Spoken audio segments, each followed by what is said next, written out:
Hello everyone. Welcome to Reading with Miss Bjornaby. It's time for you to get cozy, get ready to listen, because today we are going to be starting Chapter 1 of Harry Potter and the Sorcerer's Stone.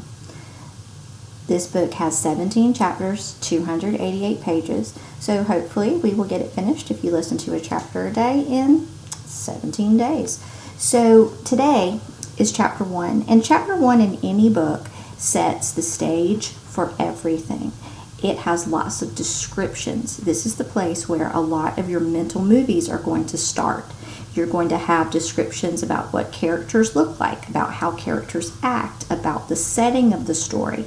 When you talk about how characters change from beginning to the end, that's what you need to pay attention to, all of the new characters. And sometimes the beginning of a chapter book has a lot of characters, and it's kind of hard to keep up with them. So if you want to use some of the strategies that you use in Reader's Workshop, maybe you can do some jots. Pause the video, jot down a character's name, your impression of them, okay? Something like that. Anything that you think that an intense reader would stop and think about it, okay? All right, here we go. Chapter 1 is called The Boy Who Lived. Now, in this chapter book, there are no illustrations except for the first of each chapter. Here's The Boy Who Lived illustration. It's baby Harry. Okay? All right. Mr. and Mrs. Dursley of number 4 Privet Drive were proud to say that they were perfectly normal. Thank you very much. They were the last people you'd expect to be involved in anything strange or mysterious, because they just didn't hold with such nonsense. Mr. Dursley was the director of a firm called Grunnings, which made drills. He was a big, beefy man with hardly any neck, although he did have a very large mustache. Mrs. Dursley was thin and blonde and had nearly twice the usual amount of neck, which came in very useful, as she spent so much of her time craning over garden fences, spying on the neighbors. The Dursleys had a small son named Dudley, and in their opinion, there was no finer boy anywhere. The Dursleys had everything they wanted, but they also had a secret. Their greatest fear was that someone would discover it. Suspense. They didn't think they could bear it if anyone found out about the Potters. Mrs. Potter was Mrs. Dursley's sister, but they hadn't seen each other in several years. In fact, Mrs. Dursley pretended she didn't have a sister, because her sister and her good-for-nothing husband were as un-Dursley-ish as could possibly be. The Dursleys shuddered to think what the neighbors would say if the Potters arrived in the street. The Dursleys knew that the Potters had a small son, too, but they had never seen him. The boy was another good reason for keeping the Potters away. They didn't want Dudley mixing with a child like that. When Mr. and Mrs. Dursley woke up on the dull gray Tuesday our story starts, there was nothing about the cloudy sky outside to suggest that strange and mysterious things would soon be happening all over the country. Mr. Dursley hummed as he picked out his most boring tie for work, and Mrs. Dursley gossiped away happily as she wrestled a screaming Dudley into his high chair.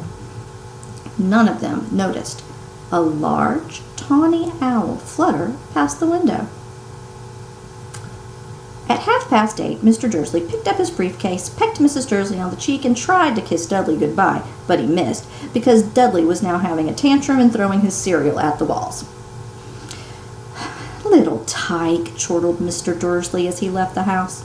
He got into his car and backed out of number 4's drive. It was on the corner of the street that he noticed the first sign of something peculiar.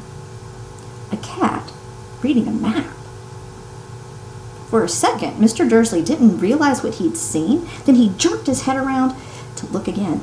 There was a tabby cat standing on the corner of Privet Drive, but there wasn't a map in sight. What could he have been thinking of? It must have been a trick of the light. Mr. Dursley blinked and stared at the cat. It stared back. As Mr. Dursley drove around the corner and up the road, he watched the cat in his rearview mirror. It was now reading the sign that said Privet Drive. No, looking at the sign, because cats couldn't read maps or signs. Mr. Dursley gave himself a little shake and put the cat out of his mind. As he drove toward town, he thought of nothing except a large order of drills he was hoping to get that day. But on the edge of town, drills were driven out of his mind by something else. As he sat in the usual morning traffic jam, he couldn't help noticing that there seemed to be a lot of strangely dressed people about. People in cloaks. Mr. Dursley couldn't bear people who dressed in funny clothes. Clothes, not closed. I'm going to read that one again. I messed up. Mr. Dursley couldn't bear people who dressed in funny clothes. The get-ups you saw on young people. He supposed that this was some stupid new fashion. He drummed his fingers on the steering wheel, and his eyes fell on a huddle of these weirdos standing quite close by. They were whispering excitedly together. Mr. Dursley was enraged to see that a couple of them weren't even young at all. Why, that man had to be older than he was, and he was wearing an emerald green cloak. Oh, the nerve of him. But then it struck Mr. Dursley that this was probably some silly stunt. These people were obviously collecting for something. Yes, that would be it. The traffic moved on, and a few minutes later, Mr. Dursley arrived in the Grunnings parking lot. His mind was back on drills. Mr. Dursley always sat with his back to the window in his office on the 9th floor. If he hadn't, he might have found it harder to concentrate on only drills that morning. He didn't see the owls. The owls swooping past in broad daylight. Though people down in the street did, they pointed and gaped open-mouthed as owl after owl sped overhead. Most of them had never even seen an owl at nighttime. Mr. Dursley, however, had a perfectly normal owl-free morning. He yelled at 5 different people. He made several important telephone calls and shouted a bit more. He was in a very good mood until lunchtime, when he thought he'd stretch his legs and walk across the road to buy himself a bun from the bakery. Bun, like a donut, kind of. He'd forgotten all about the people in cloaks until he passed another group of them next to the baker's. He eyed them angrily. As he passed, he didn't know why, they made him uneasy. This bunch were whispering excitedly, too. He couldn't see a single collecting tin. It was on his way back past them, clutching a large donut in his bag, that he caught a few words of what they were saying. The Potters. Yes, that's right, what I heard. Yes, their son Harry. Mr. Dursley stopped dead. Fear flooded him. He looked back at the whisperers as if he wanted to say something to them, but then he thought better of it. He dashed back across the road, hurried up to his office, snapped at his secretary not to disturb him, seized his telephone, and had almost finished dialing his home number when he changed his mind. He put the receiver back down, stroked his mustache, thinking, no, he was being stupid. Potter wasn't such an unusual name. He was sure there were lots of people called Potter who had a son named Harry. Come to think of it, he wasn't even sure his nephew was called Harry. He'd never even seen the boy. It might have been Harvey or Harold. There was no point in worrying Mrs. Dursley. She always got so upset at the mention of her sister. He didn't blame her if he'd had a sister like that. But all the same, all those people in cloaks. He found it a lot harder to concentrate on drills that afternoon, and when he left the building at 5 o'clock, he was still so worried that he walked straight into someone just outside of the door. Sorry, he grunted as the tiny old man stumbled and almost fell. It was a few seconds before Mr. Dursley realized that the man was wearing a violet-purple cloak. He didn't seem at all upset about being almost knocked to the ground. On the contrary, his face split into a wide smile, and he said in a squeaky voice that made passers-by stare, "Don't be sorry, my dear sir, for nothing could upset me today. Rejoice, for you know who is gone at last. Even muggles like yourself should be celebrating this happy, happy day."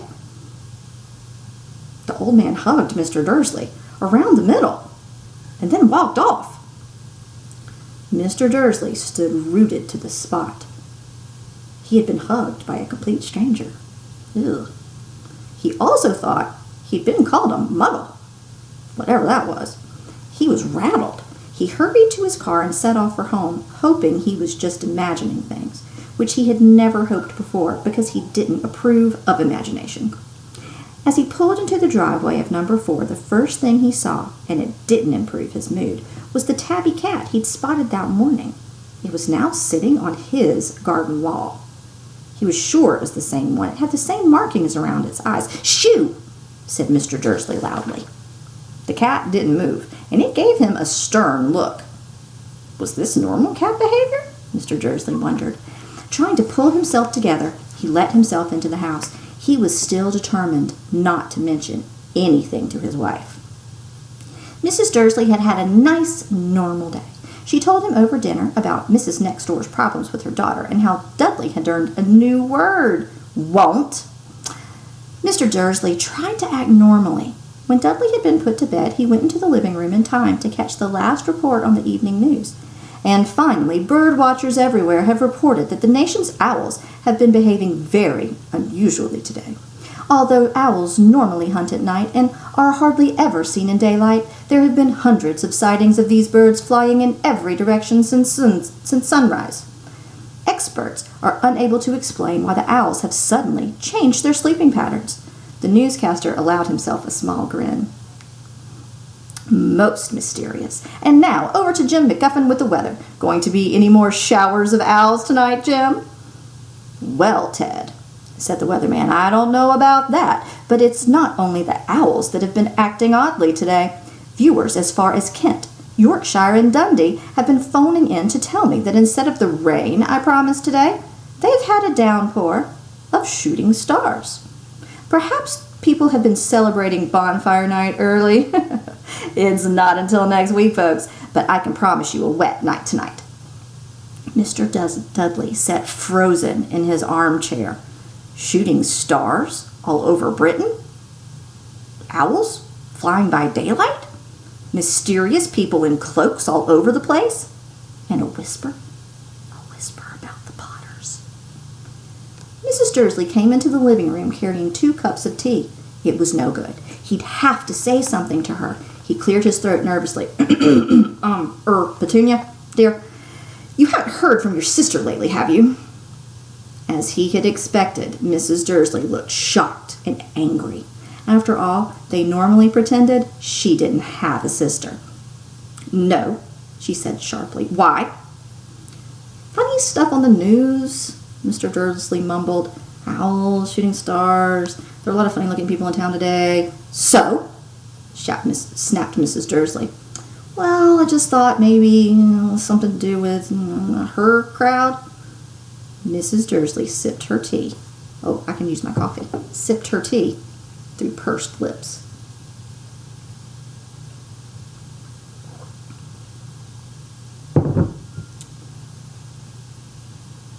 Mr. Dursley wondered whether he dare tell her he'd heard the name Potter.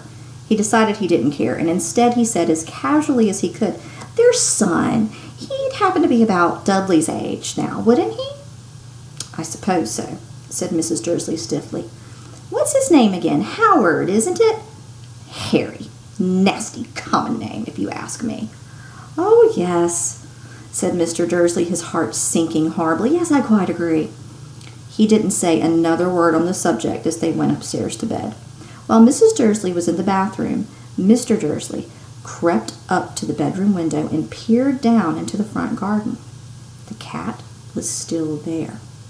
It was staring down Privet Drive, as though it were waiting for something. Was he imagining things? Could all of this have to do with the Potters? If it did, if it got out that they were related to a pair of... well, he couldn't bear to think about it. The Dursleys got into bed. Mrs. Dursley fell asleep quickly, but Mr. Dursley lay awake, turning it all over in his mind.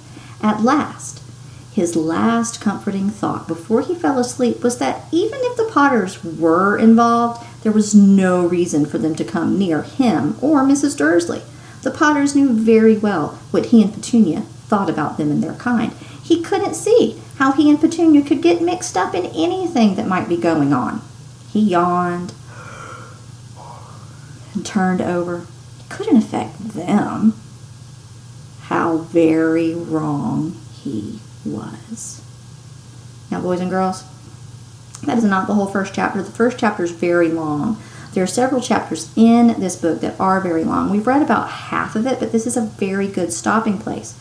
I'm leaving you with suspense and anticipation. That means you really want to know what happens next. Hopefully, right? This wasn't even in the movie. Yeah, I know. You guys see the movie and you think you know the book. You don't know the book. You don't know this book. You know a little bit of this book from the movie, but not the book. So today we read pages 1 through 8. I want you to think about the mental movie that you have created, about what you have learned about the characters of Mr. and Mrs. Dursley. Okay? What kind of people do you think they are? Are they nice, kind, welcoming people? Or are they kind of mean, judgmental, I'm better than you people? Think about that. Okay? Now, Mr. Dursley saw lots of strange things happening. Somebody hugged him in the street. He's like, what? Back off. Don't touch me. That was not social distancing. And also, he had this cat that he thought was reading a sign, and now he won't leave his house. What's up with that? I don't know. Be a good prediction to make. Okay? So tomorrow we're going to pick up with page 9. And we will finish the first chapter tomorrow. I have to be careful because, I can only post a 20-minute video on YouTube. And, I want to have a chance to talk to you about what we've read too. So, tomorrow, more Harry. My very favorite children's book that I never get a chance to read to you at school because we're always doing our Read 180 and System 44 lessons. So in a way, I'm kind of excited about distance learning because guess who gets to do whatever she wants to do? Not really. I still have to teach you something, but we can't do our program at home. So we're going to read. We're going to read some good literature. Oh my goodness, and there's my phone. It's Mr. Bjornaby. So I really have to go. Bye.